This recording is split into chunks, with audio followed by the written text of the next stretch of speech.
आपल्याला सांगायला विचारतो, सॉरी माफ करा. आमच्या गावामध्ये, आमच्या वसाडी गावामध्ये 24/10/1958 राष्ट्रसंत तुकडोजी महाराजांचा कार्यक्रम आमच्या या ठिकाणी झालेला आहे. बंधूजन, आपण आपल्या गावाच्या जमिनीला टाळ्या तर वाजवत त्यांच्या नावानं. एवढा मोठा योग आता दुसऱ्यांदा आपल्याकडे एवढे मोठे माणसं दुसऱ्यांदा आपल्या गावामध्ये येत आहेत. 58 मध्ये आपल्या गावामध्ये तुकडोजी महाराजांचा कीर्तनाचा कार्यक्रम झालेला आहे. आता दुसऱ्यांदा या ठिकाणी संतच आहे, ते राष्ट्रीय कीर्तनकारच आहेत, या ठिकाणी पोहोचलेले आहेत आणि वेरुळकर गुरुजी सुद्धा या ठिकाणी पोहोचलेले आहेत. धन्यवाद. कार्यक्रमाचे अध्यक्ष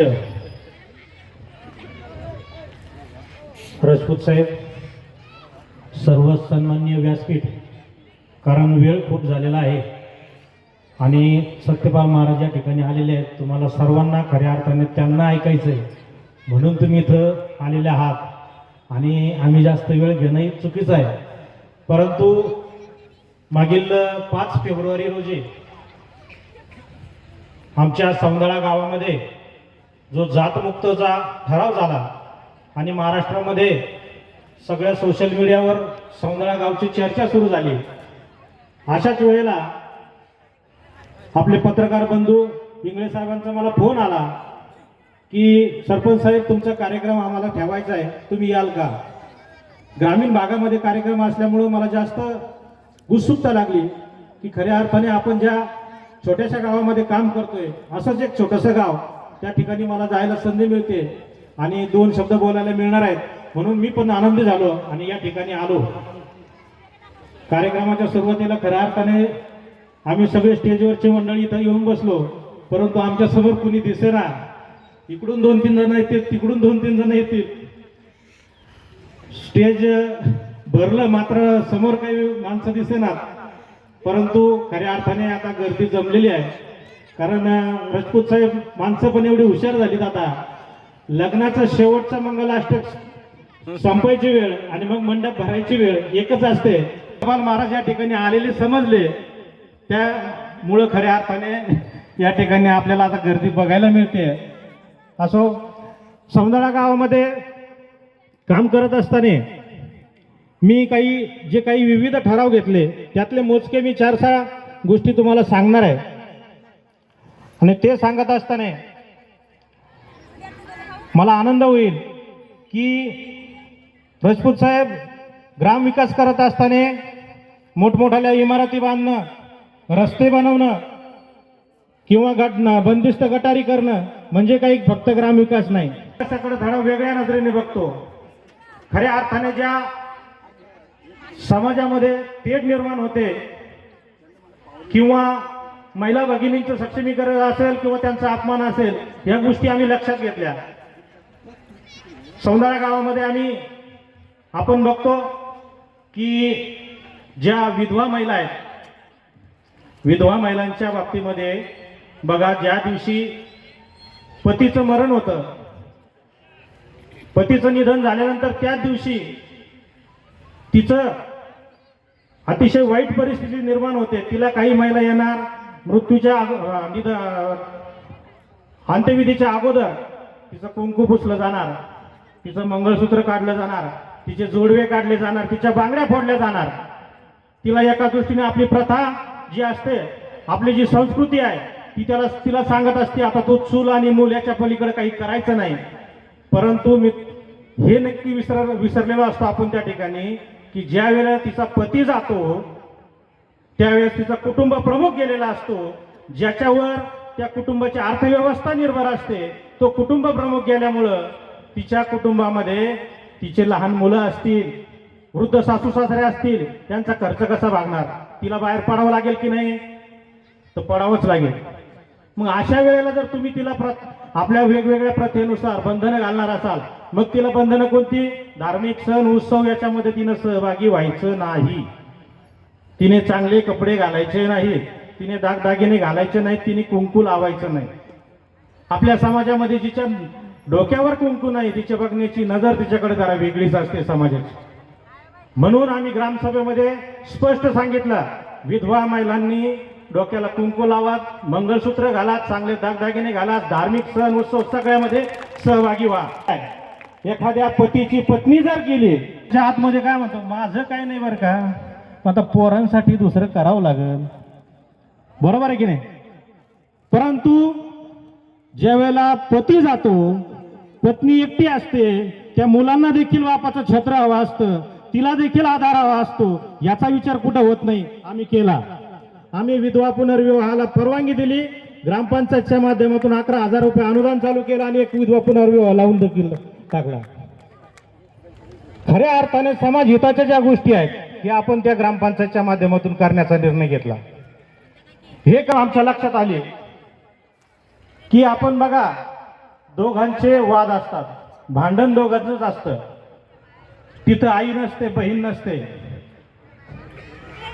परंतु शिव्या मात्र सगळ्या आई आणि बहिणीवरून दिल्या जातात, बरोबर आहे का. आणि तिथं काही काळीचा संबंध नाही, आईचा नाही, बहिणीचा नाही, पण जो शिव्या देत असतो तो त्याच्या स्वतःच्या आईचा, बहिणीचा खूप आदर करत असतो. आणि अशा वेळेला मला छत्रपती शिवाजी महाराजांची आठवण झाल्याशिवाय राहत नाही, कारण त्यांनी आपल्याला आपल्या आचरणातून, वागण्यातून सांगितलेलं आहे, परस्त्री माते समान मानायची, बरोबर आहे. परंतु आपण ते करतो का? नाही. ज्या स्त्रीच्या गर्भामध्ये 9 महिने राहून आपण जन्म घेतला अशा पवित्र देहाला आपण अपमानित करतो, हे योग्य नाही. हे कुठेतरी थांबलं पाहिजे, हे चित्र बदललं पाहिजे. याच्यासाठी आम्ही शिवीबंदीचा ठराव घेतला. जो कुणी शिवी देईल त्याला, हा निर्णय घेणारी महाराष्ट्रातली आमची पहिली ग्रामपंचायत. आणि इथं पोलीस निरीक्षक साहेब बसलेत. जर चपाती भाजी नसेल तर जेवणच होऊ शकत नाही. त्या पद्धतीने शिवी जर दिली नाही तर भांडणच पूर्ण होत नाही. म्हणून भांडण जर झालं नाही तर साहेबांकडे जायची वेळ येणार नाही. साहेबांकडे जर जायची वेळ आली नाही तर पुढे कोर्टात जायची वेळ येणार नाही. आपले पैसे वाचतील, आपल्याला जो होणारा मानसिक त्रास आहे तो वाचेल, आणि मुख्य म्हणजे वेळही वाचेल. यासाठी शिव्याबंदीचा ठराव महत्वाचा आहे. आणि महिला भगिनींचा दररोज होणारा जो अपमान आहे तो पण थांबतो. आता शिव्या जर दिल्या, काही मला विचारलं, मग आता शिवी जर एखादा म्हणला दिली पण दिलीच नाही, तक्रार करू नये म्हटलं, मी दिलीच नाही. मी माझ्या गावामध्ये 29 CCTV बसवलेले आहेत आणि त्याला माईक पण आहे. दुसरी गोष्ट अशी पण आहे की शिवी देणारा कधीही कानात जाऊन शिवी देणार नाही. शिवी देताना तो आरडून ओरडूनच शिवी देतो, आणि तिथं मग चांगले बघणारे जे असतात ते चांगले मोठ्या प्रमाणात जमा होतात आणि ते देखील सांगतात. अशा पद्धतीने 16 लोकांना मी 500 रुपये दंड केलेला आहे. दंड भरणार नाहीत त्यांची ग्रामपंचायत दप्तरी आम्ही नोंद घेतो. तरी काम ज्यावेळेस ग्रामपंचायतकडे गुंततं त्यावेळेस जाणीवपूर्वक ते पैसे वसूल अगोदर केले जातात, नंतरच त्याला कागदपत्र दिले जातात. हे सगळं काम करत असताना ग्रामजबाबदारी आम्ही करतो. प्रत्येक दिवाळीला 5 वर्षापासून एका माणसाला 1.5 किलो प्रमाणे मोफत साखर दिली जाते. सगळ्यांची दिवाळी गोड, कारण नंतर या अशा पद्धतीने दंड करावे लागतात ना, म्हणून दिवाळी देखील गोड करावी लागते.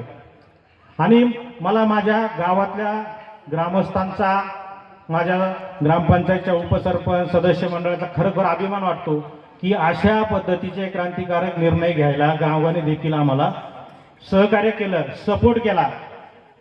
जातमुक्त गाव म्हणजे ही संकल्पना काय आहे आपण बघतोय.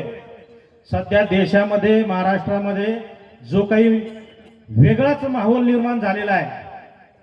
प्रत्येक जण माझी जात कशी श्रेष्ठ आहे आणि दुसऱ्याची कशी निकृष्ट आहे हे दाखवण्यामध्ये मशगूल झालेला आहे.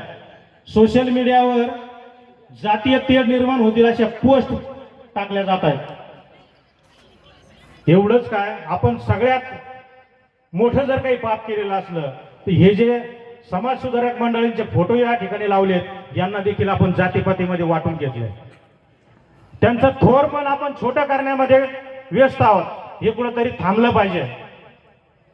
या समाजसुधारकांच्या ज्या जयंत्या आहेत त्या देखील आपण जातीनुसारच आता साजऱ्या करायला लागलो. म्हणून हे चित्र कुठंतरी बदललं पाहिजे. गावातील जे सण उत्सव धार्मिक उत्सव आहेत, ज्या त्या जातीचे जी ती वेगळी वेगळी जात आहे तेच करतात, वेगळे लोक काही त्यांच्यामध्ये सहभागी होताना दिसत नाहीत. हे चित्र बदललं पाहिजे. ग्रामीण भागामध्ये जी काही अर्थव्यवस्था आहे हे सर्व कुटुंब वेगवेगळ्या जातीचे एकमेकांवर अवलंबून असतात. मग दलितांकडे सवर्ण जातील, सवर्णांकडे दलित कामाला येतील, इथं कुठेही भेदभाव नसतो. परंतु जात खऱ्या अर्थाने माहिती होती ती फक्त निवडणुकीमध्ये. आणि हे चित्र बदललं पाहिजे.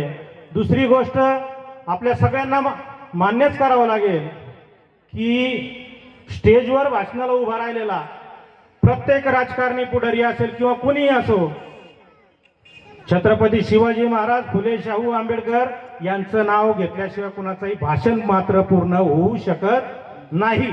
परंतु आपल्या अंगामध्ये जे खऱ्या अर्थाने गुण यायला पाहिजे त्यांच्या विचारांचे ते कुठंही दिसत नाहीत. म्हणून खऱ्या अर्थाने आपल्याला आता बदललं पाहिजे. एवढंच काय, बीड सारख्या जिल्ह्यामध्ये पोलिसांना फक्त स्वतःचं नाव बक्कलवर लावायचं सांगितलंय. कारण आडनाववरून आता जात शोधली जामध्ये जर जात सापडली नाही तर गाव विचारलं जातं. गावामध्ये कोणत्या ठिकाणी राहता हे विचारलं जातं. त्या गावात तुमचे कोणते पाहुणे आहेत हे विचारलं जातं. मग त्याची जात शोधली जाते. हे सगळा हा जो काही प्रकार आहे हा आमचं मत सरळ आहे. जात फक्त आणि फक्त कागदावर मर्यादित ठेवा. वागण्यात माणुसकी दिसू द्या. मानव हाच धर्म, माणुसकी हीच जात, हे अंगीकारूया. आणि याच्यासाठी खऱ्या अर्थाने 5 फेब्रुवारी रोजी आम्ही सौंदाळा गावामध्ये विशेष ग्रामसभा घेतली. ग्रामसभेच्या 2 तास अगोदर रक्तदान शिबिर घेतलं. रक्तदान शिबिरा याच्यासाठी घेतलं की क्रांतिसिंह भगतसिंग म्हणायचे, रक्त हिरवं भगवं नसतं, ते फक्त आणि फक्त लाल असतं. तुमचं आमचं रक्त वेगळं नाही, सगळ्यांचं लालच आहे. आपण एकमेकांमध्ये भेदभाव केलाय. दररोज सकाळी 10 वाजता सौंदाळा गावामध्ये राष्ट्रगीत लावलं जातं. राष्ट्रगीत एवढ्यासाठीच लावलं, ज्यावेळेस राष्ट्रगीत सुरू होतं 52 सेकंदाचं राष्ट्रगीत चालू असताना प्रत्येक जण त्याच्या सन्मानार्थ उभा राहतो आणि खऱ्या अर्थाने त्यावेळेला तो भारतीय असतो, तो कोणत्याही वेगळ्या वेगळ्या जातीचा नसतो. म्हणून आम्ही खऱ्या अर्थाने त्या ठिकाणी राष्ट्रगीत लावलं. ग्रामपंचायत समोर छत्रपती शिवाजी महाराजांचं सगळं अष्टमंडळ लावलं. ते कशासाठी कटआउट लावले ते की 18 पगड जातीच्या जीवावर हे स्वराज्य उभं राहिलं होतं. कोणत्याही एका जातीच्या जीवावर नाही. 18 पगड जातीला सोबत घेऊन छत्रपती शिवाजी महाराजांनी स्वराज्य उभं केलं. जर काही मोठी गोष्ट तुम्हाला करायची असेल, मोठं ध्येय तुम्हाला गाठायचं असेल तर जातीपातीचं राजकारण सोडून आपल्याला मनुष्य म्हणून एकत्र यावं लागेल. तेव्हा काहीतरी मोठं उभं राहील. याच्यासाठी खऱ्या अर्थानं ते केलंय. आणि सौंदाळा गाव भारतामधलं पहिलं जातमुक्त गाव ठरलेलं आहे. आज या ठिकाणी तुम्ही मला बोलवलं कारण खऱ्या अर्थाने मी किती बोललो तर सत्यपाल महाराजांना खरं तुम्हाला ऐकायचं आहे. त्याच्यामुळे मी तुमचा जास्त वेळ घेत नाही. आज या ठिकाणी आयोजकांनी मला बोलवलं, बोलण्याची संधी दिली. मी आपल्या सर्वांचे ऋणी आभारी आहे. धन्यवाद.